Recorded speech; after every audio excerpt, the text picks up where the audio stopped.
often hear that a particular exercise is good for you.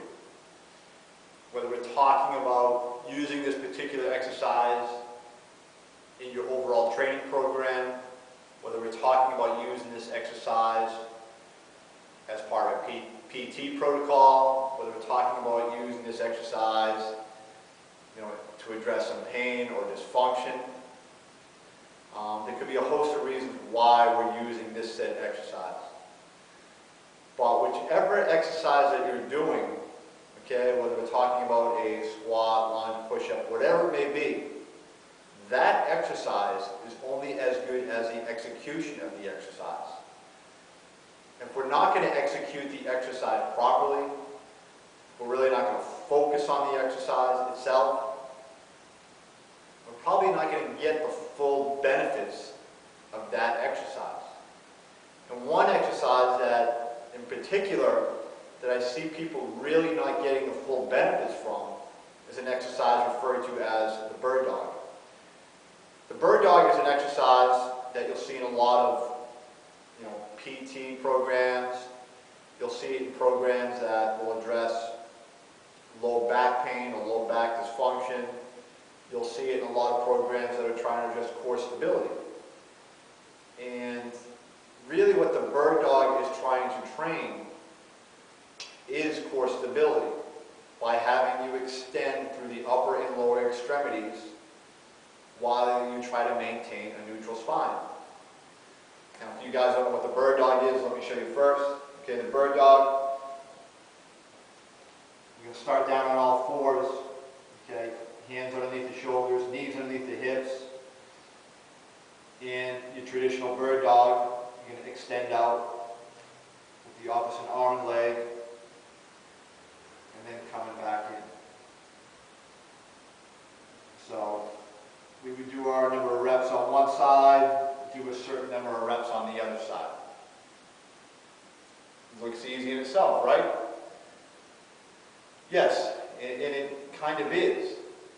But if we're not focusing on it, okay, again, we're really not getting the benefits from it, which should be getting some core stability training, okay? So if I do a bird dog properly, okay, what I'm really trying to do is maintain a neutral spine as I extend out through the opposite arm and leg. I'm trying to keep my spine in the same position as I run through my reps. So as I extend out with the opposite arm and leg, I'm trying to keep my spine as neutral as possible. I'm also trying to get full extension through my arm, through my shoulder, and through my hip.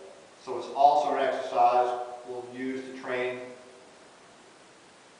hip extension, or to get people to fire their glutes, or to understand how to fire their glutes. And again, I'm not going to get the full benefit from it if I'm not going to really extend and fire that glute, try to lock that glute up. So if I do one right, or I try to do one right, I'm going to set my spine in neutral, get as neutral as possible. And as I extend out, I'm going to reach, slow tempo, trying to stay neutral on the way out, at the end range, and on the way in. Tempo is slow, slight pause at the end, and back in. How do people butcher this? Usually what I'll tend to see, really two things. First is, just getting this kind of deepening arch, this haphazard reach, which causes this extension or too much extension through the lower back. We're trying to resist extension, not create extension there. The other thing we'll see is, the head moving all over the place. Again, we're trying to train core stability.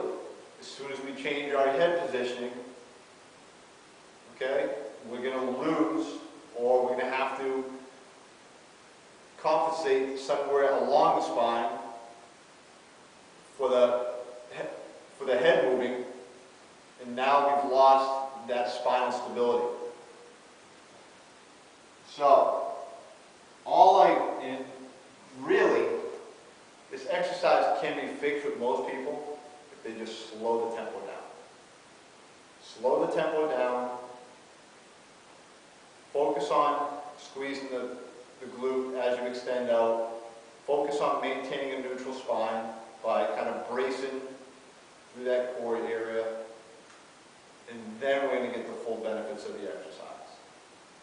So, again, execute the exercise properly, we get the full benefits of the exercise, whether we're talking about doing bird dog, whether we're talking about doing lunges, whether we're talking about doing squats. Doesn't matter which exercise we're talking about. Execute it properly,